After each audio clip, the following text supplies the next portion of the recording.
Okay, so far we have been focusing on thinking about the demand side of this market for network goods or for market for several network goods. But in order for us to understand this type of markets fully, we also should have also been spending time thinking about the supply side, right? So in particular, the focus might be on the networks and the strategies that the different firms are using in these network markets.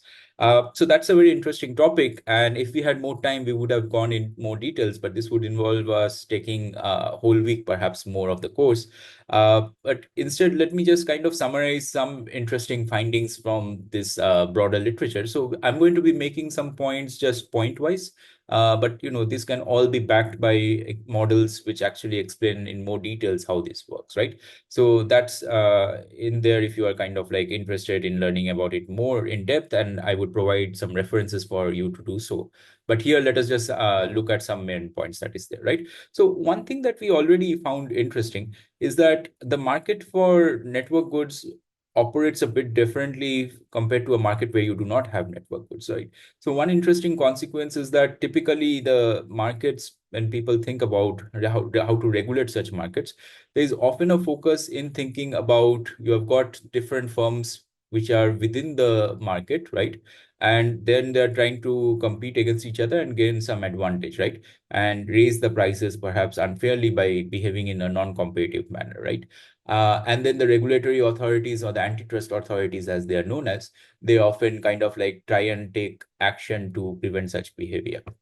However, what we saw from one of the examples, for instance, is that this market for several network goods behaves somewhat differently, right? So in such a market, you can have naturally forces emerging which would push towards one firm coming to dominate the whole market, right? It is not that the firms are acting in a way which is anti-competitive, but basically you have got already the nature of the market forces you to have a situation where the firms come to dominate and take over the entire market, right?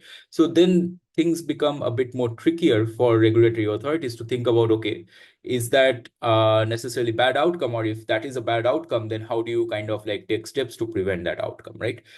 So these are some of the debates that are playing out right now whenever we are thinking of dominance by particular firms in some markets, such as the search engine markets, or even if you think about how that in the world of social network and everything, you have got markets which have such enormous shares, right? So there are a lot of public policy questions that are naturally arising in this context.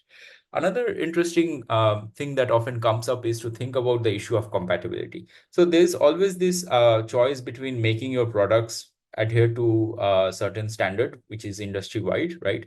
Versus kind of like having different standards for different products that are being there in the industry, right? So one question is that what are the firm's incentives for making the products being compatible with each other versus making them incompatible?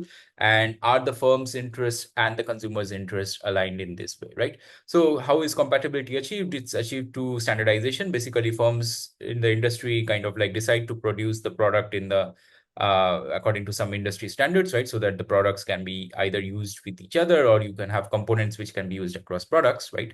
So one question is, when are such type of standardization more likely to emerge? So these are more likely to happen if you have got the different parties, so the different firms, let us say, who are relatively symmetric, and that you have that consumers do not have marked preferences for specific goods, right? In contrast, standards war is more likely to emerge when you have got different consumers, for example, having different preferences for particular goods, right? For strong preferences. So in that case, you might expect to see standard wars. So are the consumers and the producers' interests necessarily aligned? Not necessarily. So standardization is costly, right? But firms may not get the consumers to pay for that cost, especially if consumers do not actually understand how costly it is and they are willing to pay for that, right? So you have this issue that because firms cannot fully appropriate the benefits that the consumers are getting from standardization, that they may not want to make the standardization in the first place, right? Another interesting thing that often comes around when we are thinking about strategy is that you see a lot of kind of like this sort of industry is being dominated by a single firm, right? So one question is, why aren't there competitors coming in and kind of like dominating or trying to take over or competing with the existing firm, right? So we already saw some examples and saw several reasons why it might be not be so easy to come in and compete, right? And basically, if you were to summarize the literature on this, the answer is that entry can be deterred by an existing incumbent if one of the three conditions are kind of like, or if one or more of these three conditions are actually going on, right? So if you have got network effects which are strong enough, right? Or if you have got goods which are incompatible, or if you have got that the incumbent firm has built a large enough install base. So a combination of these three factors, these is basically what leads to higher possibility of entry deterrence, right? In the sense of preventing entry from competitors coming in. Okay, do firms have an incentive to make their products compatible with their competitors, right? So let's consider this situation from the perspective of a firm which makes a superior product, right? And is considering whether it is worthwhile to make it compatible or not with the competitor's existing inferior product, right? So here the firm would be more inclined to actually make the product incompatible with the competitor's existing inferior product if what it gains by selling this higher quality product is sufficiently larger than what it loses by not being compatible with the incumbent's install base, right? So if you make the product incompatible, right, then it means that basically the existing base of the incumbent has perhaps higher cost to switching to you, right? So then either the product has to be really superior enough, right?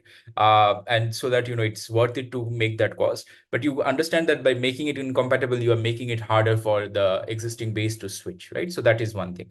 The other thing, the lesson that we can take away from so far what our discussions have been in terms of implications for strategy for network goods, is that the very important role of expectations, right? So remember that we talked about you can have multiple equilibria, and these equilibria are self-fulfilling in the sense that different expectations leads to different equilibria.